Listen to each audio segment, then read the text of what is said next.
when my eldest daughter, Jennifer, dangled the keys to my own house in front of my face and said, "The Palm Springs mansion is ours now, Mom.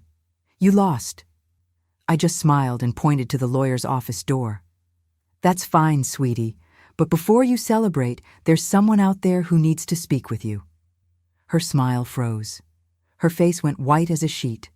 "But before we get into the story, please support us by liking and subscribing right now.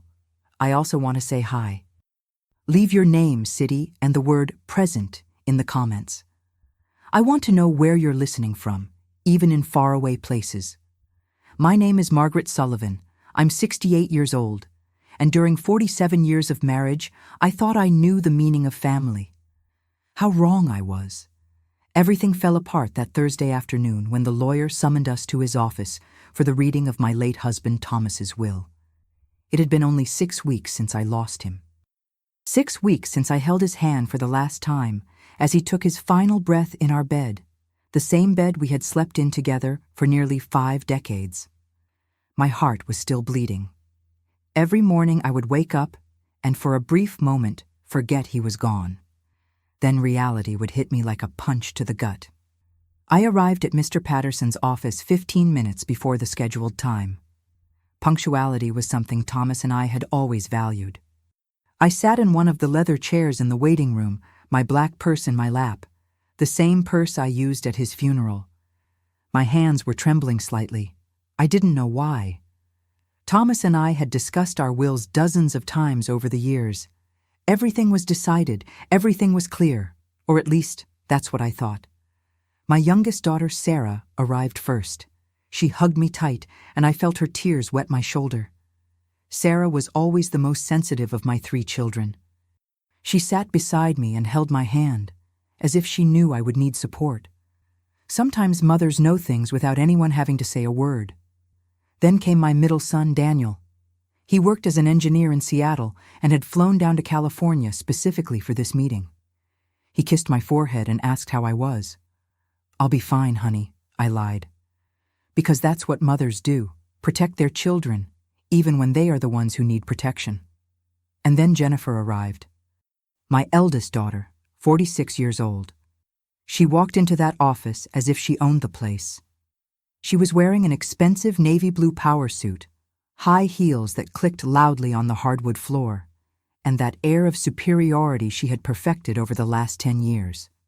Ever since she married Bradley, a successful real estate broker, Jennifer had changed. Or maybe she had always been this way, and I just didn't want to see it.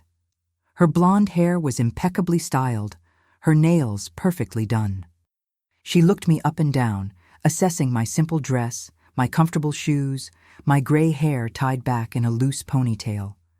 I could see in her eyes what she was thinking, that I was old, outdated, irrelevant. "Mom," she said in that voice she used when other people were around, sweet as pie, but phony as a $3 bill. "How are you holding up with all this?" It wasn't a sincere question. It never was. "I'm coping," I replied, keeping my voice steady. Bradley stood beside her, his hand possessively on Jennifer's back. He barely looked at me. In the last few months of Thomas's life, Bradley had started showing up at our house more frequently, always with some excuse, bringing groceries, checking if we needed anything, offering help with finances. At the time, I thought he was finally trying to be a good son-in-law. Now I realized there was something else going on. Mr. Patterson cleared his throat, adjusting his gold-rimmed glasses. He was a man in his 60s, gray hair slicked back, the serious face of someone who has seen many families tear themselves apart in his conference room. "Well," he began in a gravelly voice, "thank you all for coming. We've gathered the family today for the reading of Mr. Thomas Sullivan's last will and testament." He opened a thick folder and pulled out several documents. The will was updated recently, and I will read the main provisions. My heart started beating faster. Updated recently? Thomas hadn't told me anything about updating our will. We always made those decisions together. Always. "The primary residence in Palm Springs," Patterson continued, looking at the documents through his glasses, "is bequeathed to the eldest daughter, Jennifer Sullivan Morrison, and her husband, Bradley Morrison. I felt as if the floor had disappeared beneath my feet. The bank savings and investments totaling approximately $380,000 are to be divided equally among the 3 children. To his wife, Margaret Sullivan, Mr. Thomas leaves a monthly allowance of $1,500. The words echoed in the room like gunshots. Daniel stood up abruptly. Sarah started to cry. But it was Jennifer who knocked the wind out of me. She smiled. It wasn't a small or discreet smile. It was a huge, triumphant grin that lit up her entire face, as if she had just won the lottery, as if her own father's death was a cause for celebration. "There must be some mistake," I managed to murmur, my voice almost inaudible. He would never do this to me." Patterson shook his head slowly. "There is no mistake, Mrs. Sullivan. Here is his signature and the date.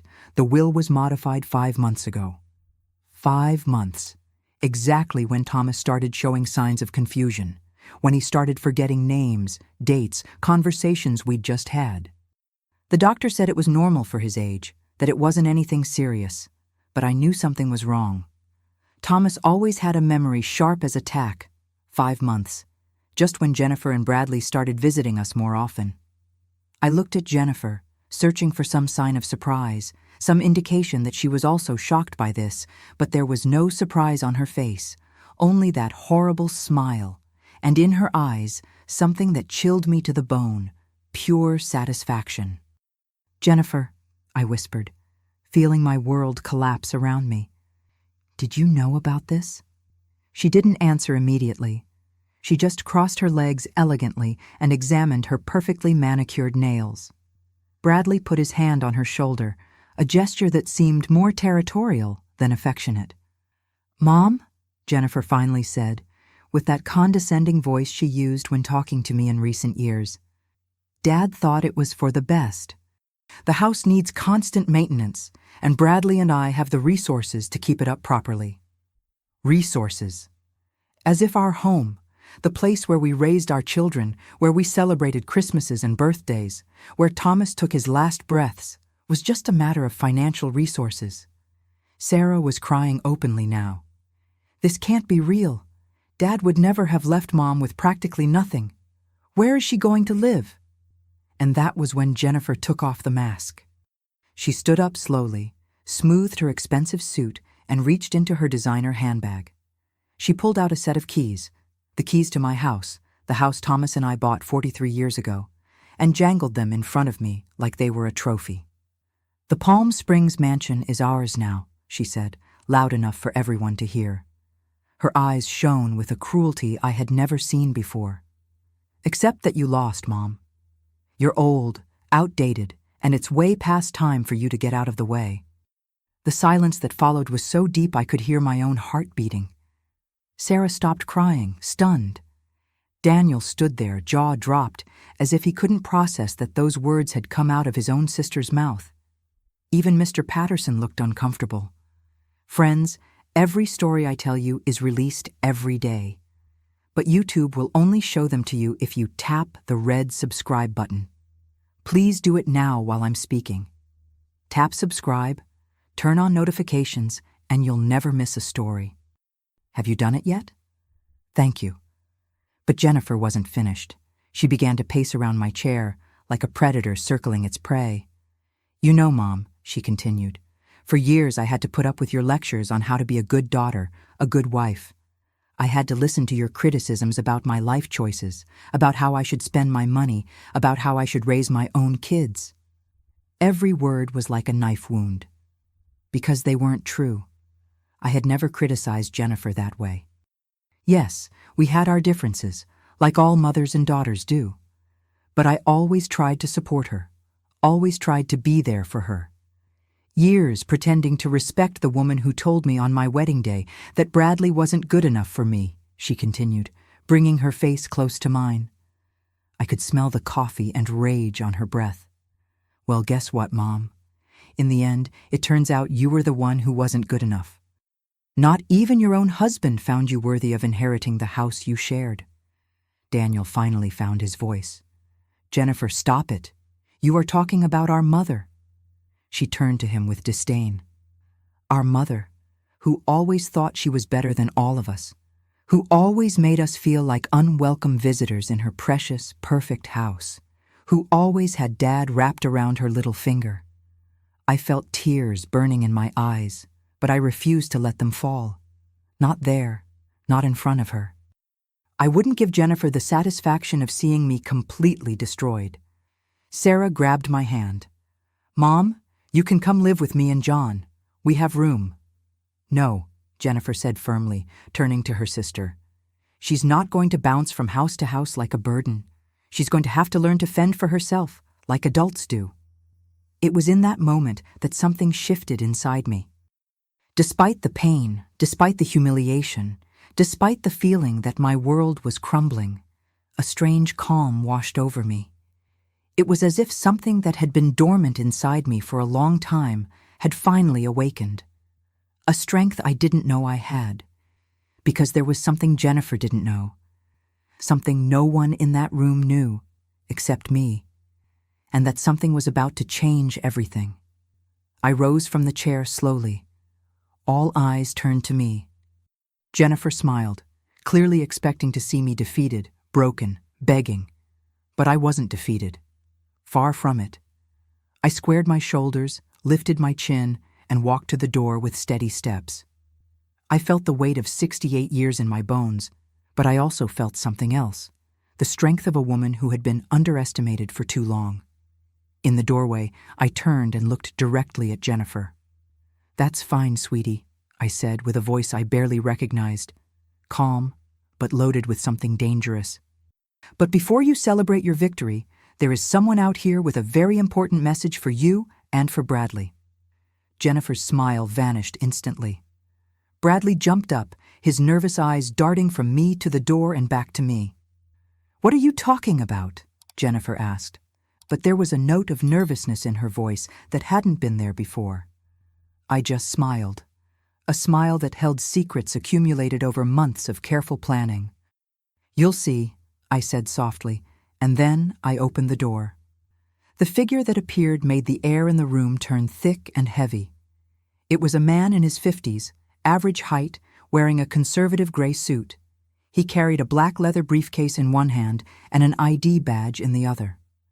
"Good afternoon," he said in a clear, professional voice. "My name is Robert Chen, licensed private investigator." The effect was immediate and devastating. Jennifer froze completely. All the color drained from her face, leaving her pale as wax. The keys she had jangled so triumphantly moments before fell from her trembling hands and hit the floor with a loud metallic clatter that echoed in the absolute silence of the room. Bradley stood up so fast he almost knocked over his chair. His eyes went frantically from the investigator to Jennifer and back, as if his brain couldn't process what he was seeing. It was Jennifer who broke the silence, with a scream that seemed to come directly from her gut. "What is he doing here?" Her voice went up several octaves, becoming shrill and desperate. Nothing like the controlled, calculating woman who had humiliated me minutes before. She clutched her chest as if she couldn't breathe. "Mom, what did you do?" Bradley shared the panic, but in a different way. He started backing slowly toward the wall, like a cornered animal looking for an escape route. Sarah and Daniel looked at each other, completely lost. Mr. Patterson had set aside the will documents and was watching the scene with wide eyes. But I remained calm, with that strange serenity I had found in the darkest moments of the last few months. I turned to my younger children. "Sarah, Daniel," I said gently, "could you give us a moment? Jennifer and Bradley need to hear this. I prefer you don't have to go through this." Sarah hesitated. "Mom, we're not leaving you alone with her. Not after the way she treated you." I patted her hand affectionately. "I'll be fine, honey. Trust me. For the first time in a long time, I know exactly what I'm doing." My two younger children left reluctantly. Patterson murmured something about giving the family privacy and also left, closing the door behind him with a soft click. There were 4 of us left in the room: Jennifer, Bradley, Investigator Chen, and me. Jennifer was breathing irregularly, her hands resting on the lawyer's table to keep herself upright. "Mom," she said with a choked voice, "I don't know what you think you're doing, but—" I raised my hand to silence her, and for the first time in years, Jennifer actually shut up when I spoke. "Mr. Chen," I said clearly, "please share with my daughter and son-in-law what you discovered over the last 4 months." 4 months. I had started my investigation 2 weeks after Thomas's funeral. When certain details about his death and the sudden changes in his behavior started not making sense. Thomas had been a meticulous man his whole life. The idea that he would change our will without even mentioning it to me was completely contrary to everything I knew about him. The investigator opened his briefcase with slow, deliberate movements. He pulled out a thick folder full of documents, photographs, and what appeared to be transcripts. "Mrs. Sullivan," he began, addressing me. "After 4 months of meticulous investigation, I can confirm that your suspicions were fully justified." Bradley started pacing back and forth like a caged animal. Jennifer remained motionless, but I could see her mind working a mile a minute, probably calculating how much we knew and what her exit options were. Chen placed the first photograph on the table. It was a color photo, taken from a distance, showing Bradley coming out of a hotel in downtown Phoenix. He wasn't alone. Beside him was a woman in her 30s, blonde, wearing gym clothes. "This photograph," Chen explained, "was taken on April 10th of last year, 6 months before Mr. Thomas Sullivan modified his will." Jennifer leaned over the table to get a better look at the image. Her face went through several emotions: confusion, recognition, and finally, absolute horror. "Bradley," she whispered. "Who is that woman?" He didn't answer. His eyes were fixed on the photograph as if he were seeing a ghost. Chen continued placing more photographs on the table. "This was taken on April 18th, this on May 2nd, this on May 15th. Each image showed Bradley with the same blonde woman, leaving different hotels, intimate restaurants, even what appeared to be her apartment. In total," Chen said in a professional, detached tone, "we documented 34 meetings between Mr. Bradley Morrison and Ms. Amanda Reeves over the course of 8 months. Ms. Reeves works as a personal trainer and, coincidentally, is also a client of Mr. Morrison in his real estate dealings." Jennifer collapsed into the chair as if her legs had given out. "No," she murmured. "This can't be real." But Chen wasn't finished. He pulled out another set of documents. "We also investigated the couple's frequent visits to the Sullivan residence during the last months of Mr. Thomas's life," he continued. "According to text message logs and neighbor testimonies, these visits occurred almost exclusively when Mrs. Margaret was out of the house." I felt a pang of pain remembering those afternoons. Jennifer always had some excuse to show up when I was leaving. "I came to bring that pie Dad loves," she would say. "I thought he'd like a little company. Bradley wants to discuss some investment options with Dad." I thought she was finally developing a genuine relationship with her father. How naive I was. "During these visits," Chen continued, "your son-in-law carried documents related to estate planning, wills, and property transfers. According to Mrs. Helen Martinez, your next-door neighbor, Mr. Morrison frequently left the house carrying a briefcase full of papers. Helen had been my neighbor for 20 years. She was an observant woman, a retired teacher who didn't miss anything that happened on the street. When I sought Chen out to hire his services, Helen was one of the first people I suggested he interview." Jennifer finally found her voice. She turned to Bradley with an expression that mixed anger, betrayal, and something resembling fear. "Bradley," she said, and her voice was almost unrecognizable. "Tell me this isn't true. Tell me you didn't cheat on me. Tell me you didn't take advantage of my father being sick and confused to manipulate him." Bradley opened and closed his mouth several times, like a fish out of water. Finally, he managed to speak. "Jennifer, I can explain. The photos, they aren't what they look like. Amanda is just—" "Just what?" Jennifer exploded, standing up so abruptly the table shook. "Just your mistress? Just the woman you were sleeping with, while planning to steal my mother's inheritance?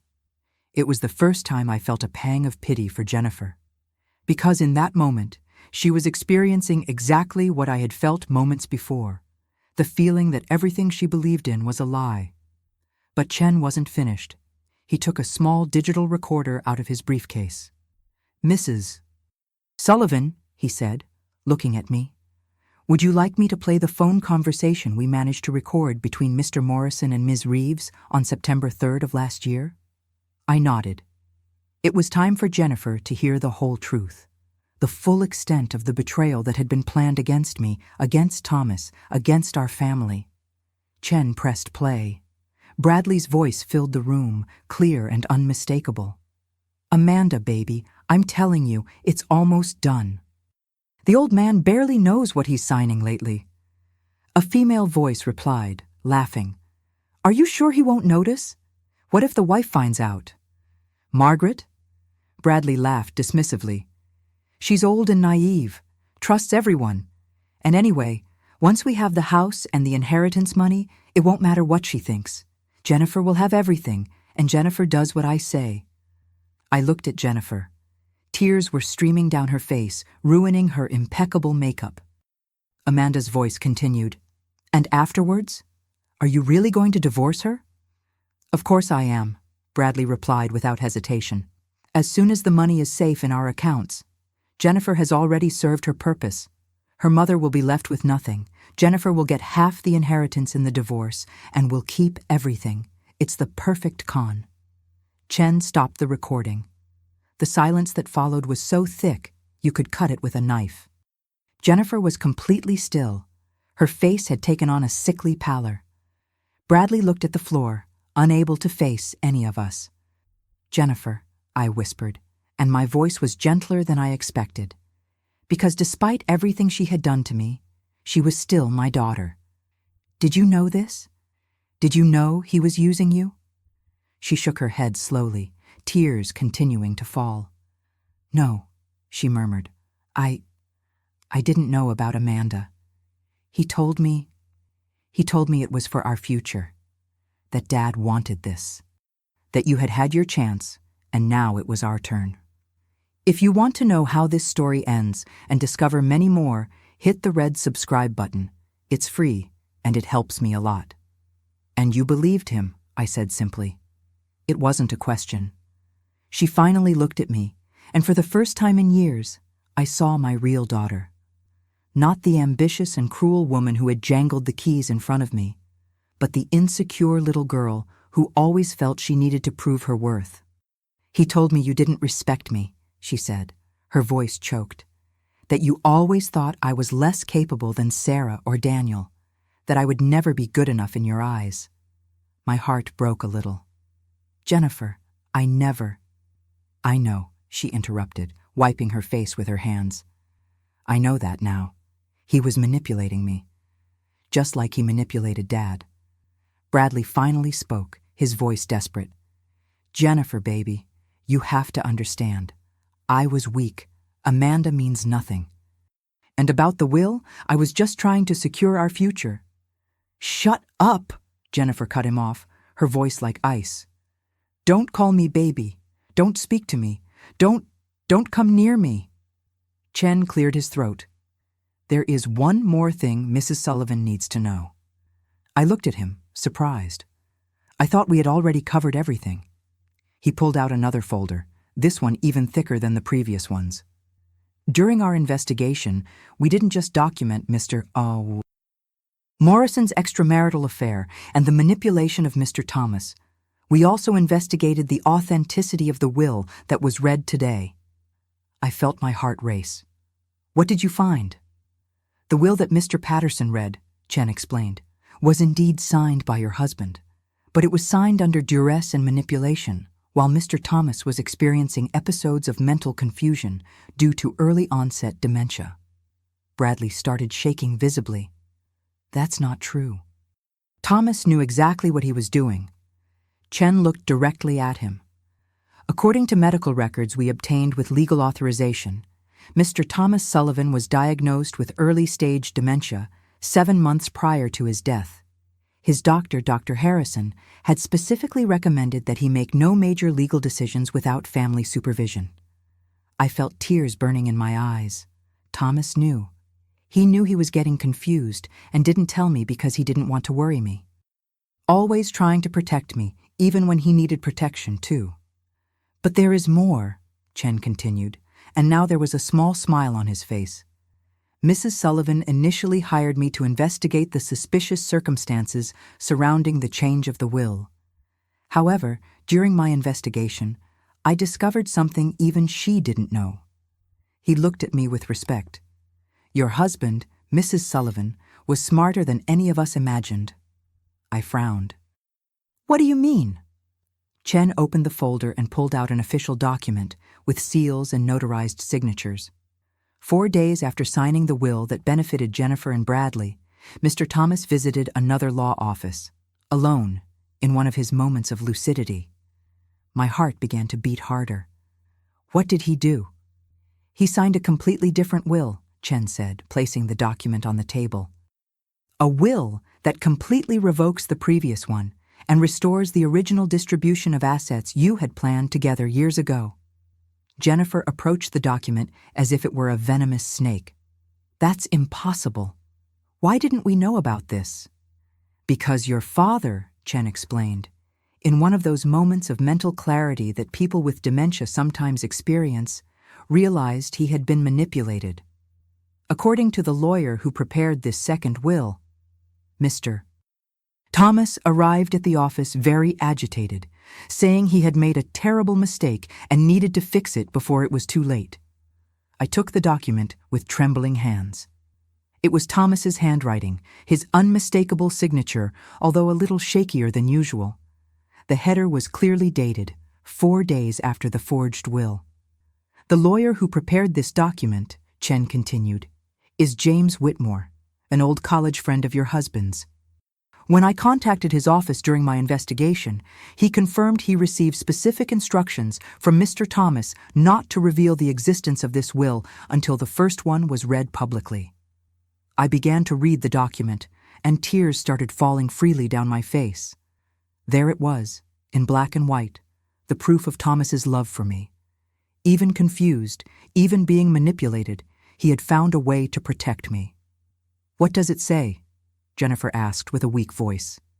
It says, I replied, my voice choked with emotion, that I inherit the house, the savings, the investments, everything, and that you and Bradley get nothing if it is proven that you manipulated the previous will. The silence that followed was absolute. Chen continued, but there is something else, something not even this second will fully reveals. He pulled a small blue velvet box from his briefcase. I recognized it immediately. It was the box where Thomas kept the most important documents of our life together. The children's birth certificates, our marriage license, some old letters. Your husband asked me to deliver this personally, Chen said, extending the box to me. He left specific instructions with Attorney Whitmore about when and how it should be delivered. I opened the box with shaking fingers. Inside was a folded letter with my name written in Thomas's unmistakable handwriting. And beneath it, a small USB drive. Thomas left me a letter, I said, my voice barely above a whisper. Jennifer, who had been silent for the last few minutes, finally spoke.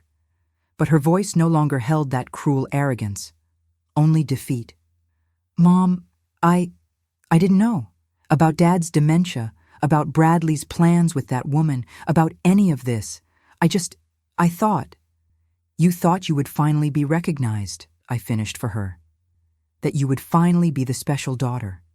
She nodded, tears flowing freely. I was an idiot, and I was cruel. The things I said to you.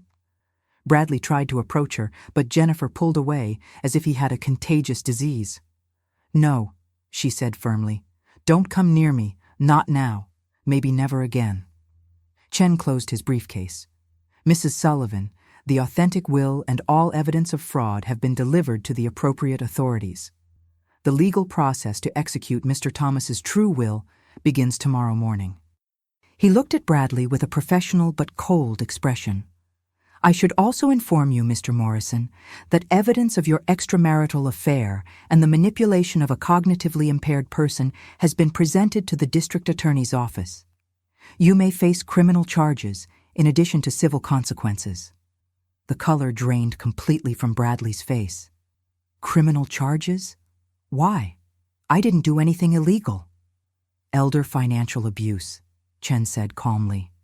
Forgery of legal documents. Fraud. If convicted on all charges, you could face 5 to 10 years in prison. Bradley stumbled and had to lean against the wall so he wouldn't fall. Jennifer remained seated, staring at nothing, as if she were in shock. Chen turned to me. Is there anything else you would like me to reveal now, Mrs. Sullivan? I looked at the letter in my hand at the USB. No, I said softly. I think that is enough for today.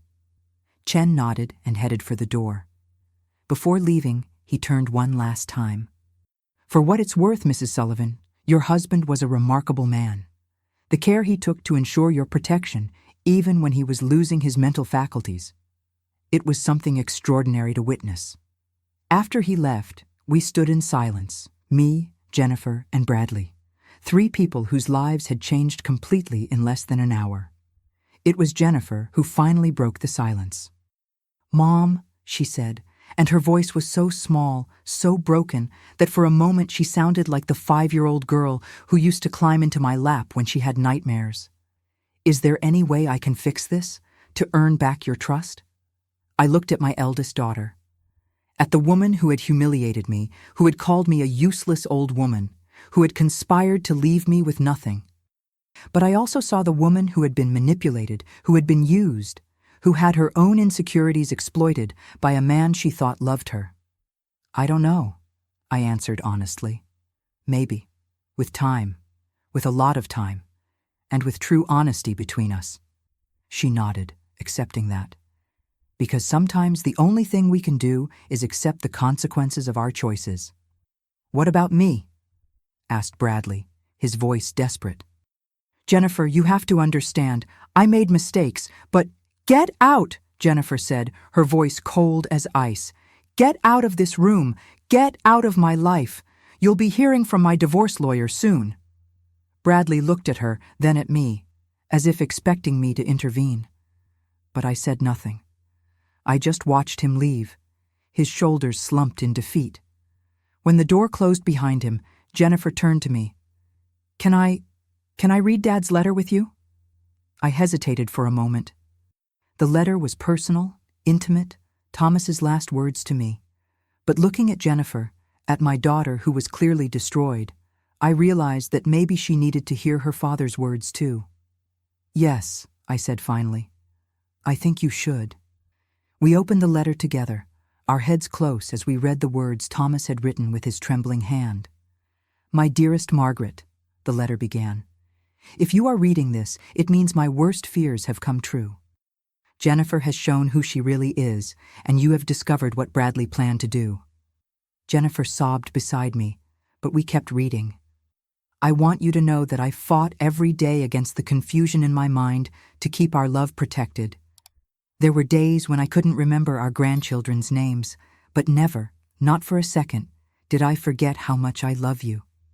I had to stop to wipe my own tears. The letter continued, detailing how Thomas began to suspect Bradley when he started showing up with documents about estate planning. At first, Thomas wrote, I thought he was finally trying to be a good son-in-law, taking an interest in our financial affairs. But then I started to notice that his visits only happened when you left the house. And the questions he asked, they weren't questions from someone trying to help. They were questions from someone trying to map out exactly what we had and where it was. Jennifer was crying openly now, her shoulders shaking. Then one day, the letter continued, when I was supposedly napping in my armchair, I heard Bradley on the phone. He was laughing about how easy it was to manipulate the senile old man. That was when I decided I needed to protect you, whatever the cost. Thomas described how he had secretly contacted James Whitmore, his college friend who was a lawyer, and how he had arranged everything to ensure I was protected. Margaret, my love, the words continued, I know these last few months were hard for you. I know you noticed my distance, my irritability. It wasn't because I didn't love you. It was because I was waging a silent war to protect everything we built together. I looked at Jennifer. She was reading with such intensity. She seemed to be trying to memorize every word. As for Jennifer, Thomas wrote, and I felt Jennifer tense up beside me. I know she took part in this, but I also know my daughter has a good heart, buried under years of insecurities that, as a father, perhaps I should have addressed better. Bradley exploited those insecurities, used her, just as he used me. Jennifer began to cry even harder. If there is any hope for Jennifer, the letter continued, it is that this experience teaches her something about who she really is and who she wants to be. Margaret, you were always wiser than me in these matters. I trust your judgment on whether our daughter deserves a second chance or not. The letter ended simply, I will love you forever, even after I forget my own name. Thomas. We sat in silence for a long moment, just holding the letter between us. He knew, Jennifer whispered finally. He knew I was involved, and still he left the door open for me to redeem myself. He knew you better than you knew yourself, I replied softly. He saw the good girl under all the layers of ambition and insecurity. I don't deserve this, Jennifer said, her voice broken. I don't deserve his compassion, nor yours.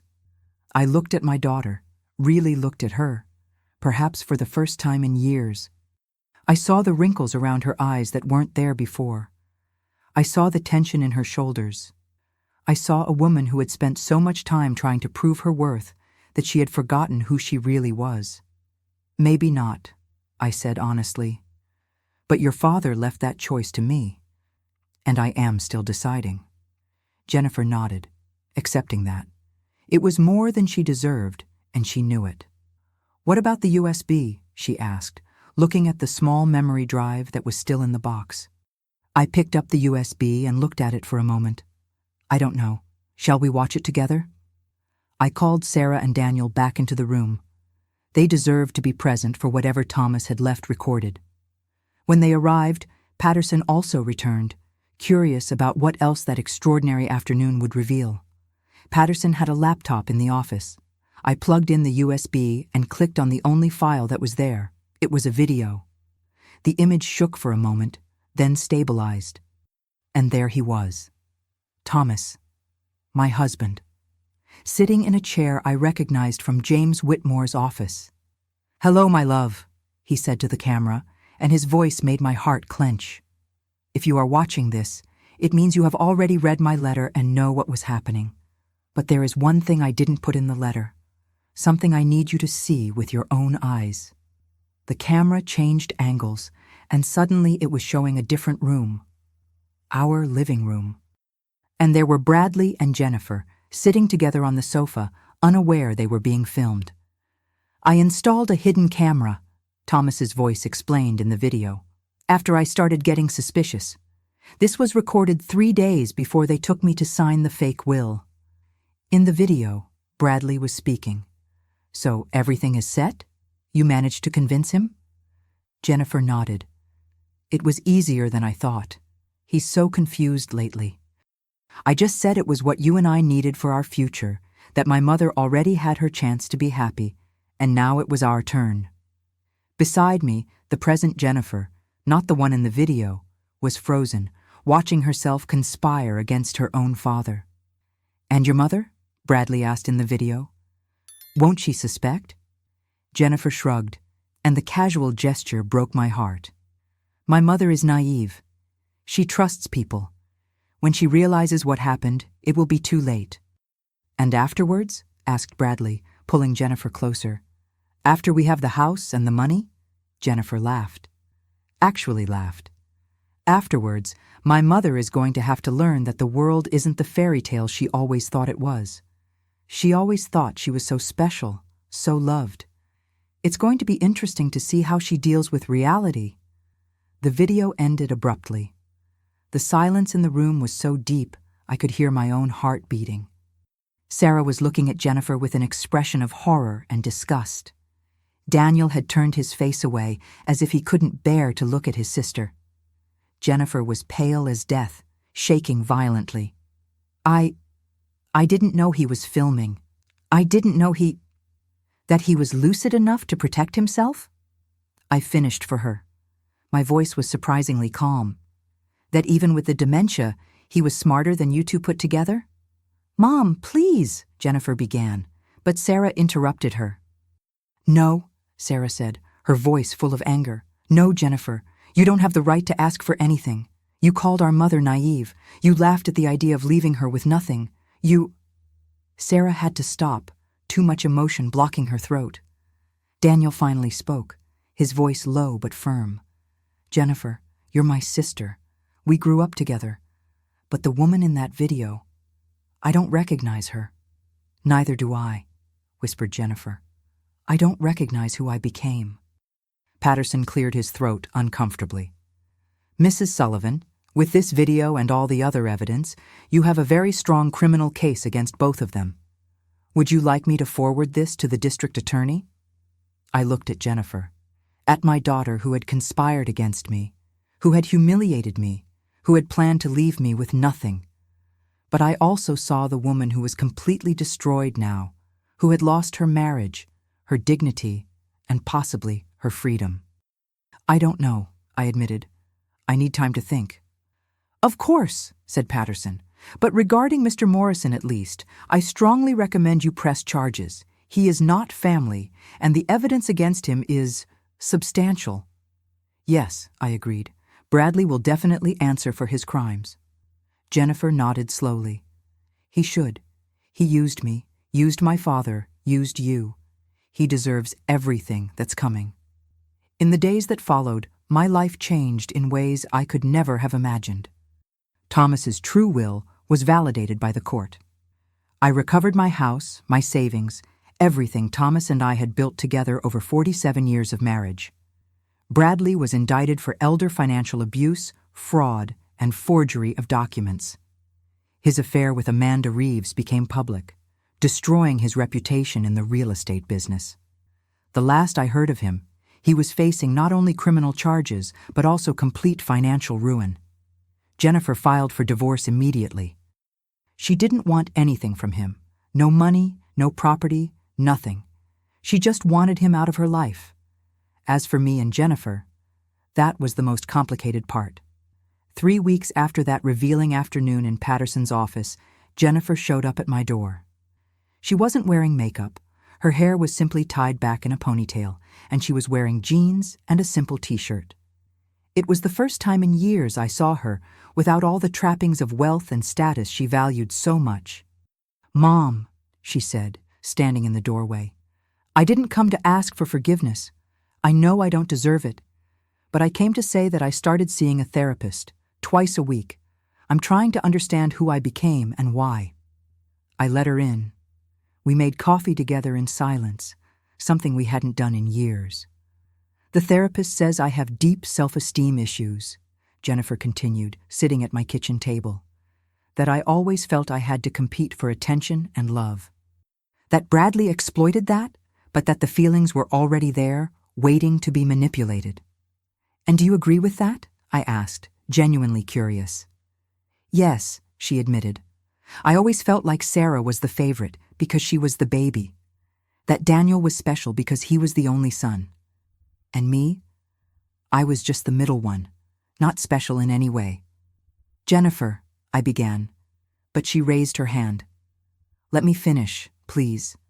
I know those feelings were mine, not your fault or Dad's. I know you loved me, but somehow I could never believe it.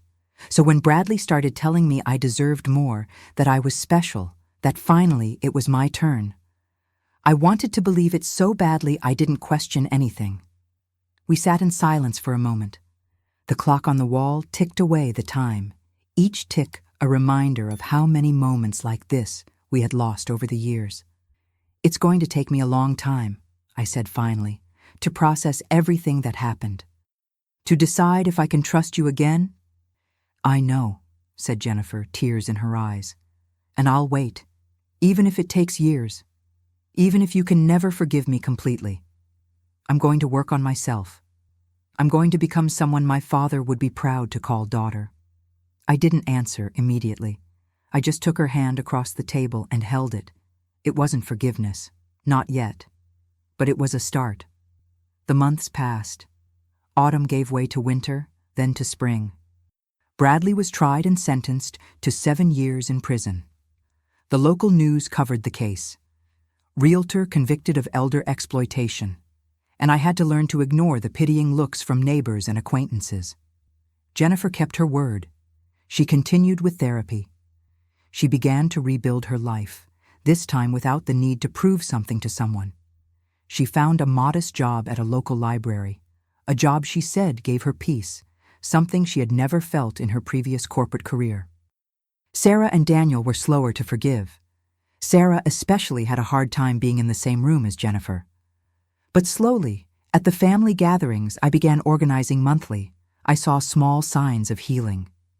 It was at one of these monthly dinners, almost a year after that afternoon in Patterson's office, that something changed. We were all sitting around the table, Sarah and her husband John, Daniel and his new girlfriend Emma, Jennifer alone, and me at the head of the table where Thomas used to sit.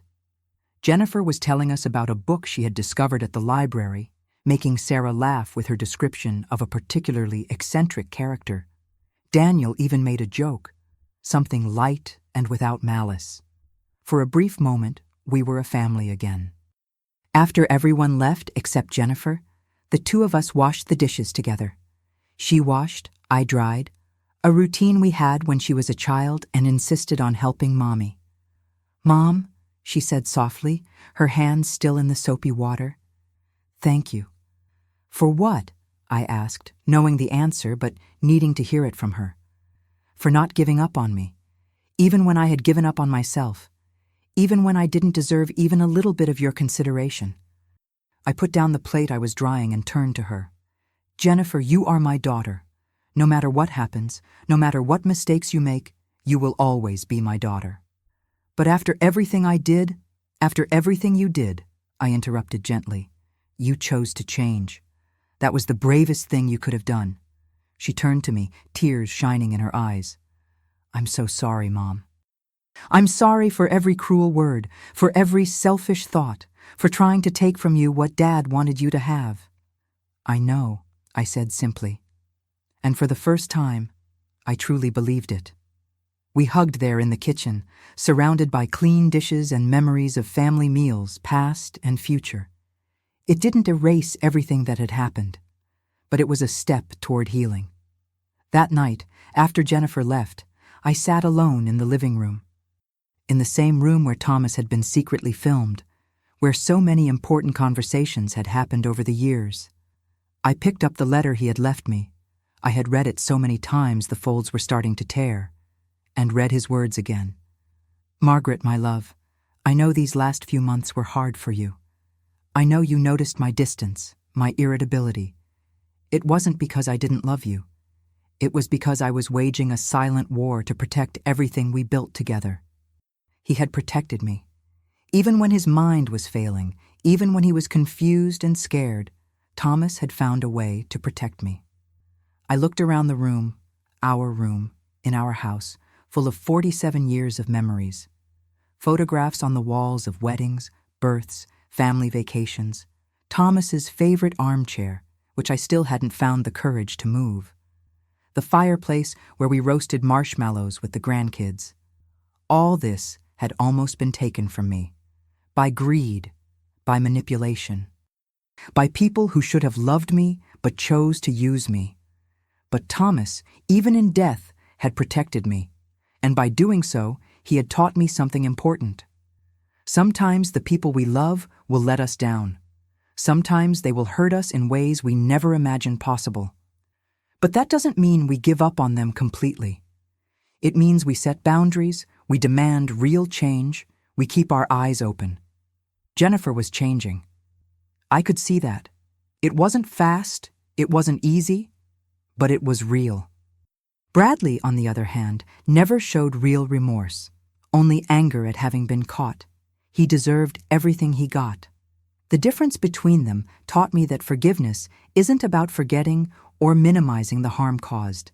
It's about recognizing when someone is genuinely working to be better. My thoughts were interrupted by a knock on the door. It was Daniel. "Hi, Mom," he said, coming in when I opened the door. "I saw the lights still on and thought I'd stop by to check if you were okay." "I'm fine, honey," I assured him, "just reflecting." He sat beside me on the sofa. "About Jennifer?" "Among other things," I admitted. "You know," Daniel said slowly, "I was so angry at her. I still am, in a way. But I saw how she's trying to change. And I remembered something Dad always used to say. 'What? That family isn't about being perfect. It's about choosing to stay and work through the hard stuff.'" I smiled, tears burning in my eyes. "Your father was a wise man." "He was," Daniel agreed. "And he chose to protect you, even when it was getting hard for him to distinguish what was real from what wasn't. That says a lot about your love." We sat together in comfortable silence for a while, my middle-aged son and I, processing everything that had happened, everything we had lost and found. "Mom," Daniel said finally, "are you going to be okay?" I thought about the question. Really thought. I was 68, a widow. I had been betrayed by my own daughter, had almost lost everything that mattered. But I was here, in this house that Thomas had ensured would stay mine, surrounded by children who loved me, with a daughter who was trying to redeem herself. "Yes," I said finally. "I'm going to be okay. More than okay, actually." And it was true. Because in the end, Thomas had given me more than just financial protection. He had shown me that I was worth fighting for. That even when things seemed impossible, there was always a way. Jennifer had shown me that people can change, if they really want to. And I had shown myself that I was stronger than I ever imagined I could be. As Daniel left and I got ready for bed that night, I looked at the wedding photograph of Thomas and me on the bedside table. We were so young there, so full of hope and dreams about the future. "Thank you," I whispered to the photograph, "for loving me enough to protect me. For trusting me to make the right decisions about our family. For 47 years of true love." And as I turned off the light and lay down in the bed Thomas and I had shared for so many years, I felt something I hadn't felt since before he died. Peace. It wasn't the end of the journey. Jennifer still had a long road ahead before our relationship was completely healed. Sarah was still processing her own anger and disappointment. And I still had moments of sharp pain when I thought about how my own daughter had conspired against me. But it was a beginning, a new beginning. One where I knew my own worth, where I set healthy boundaries, where I didn't accept less than I deserved. Thomas had given me that, his last gift. Not just the house or the money, but the reminder that I was valuable, worthy of protection, worthy of love. And that was a lesson I would carry with me for the rest of my life. If you enjoyed this story, click subscribe and tell me in the comments what part impressed you. There's more tomorrow. See you there.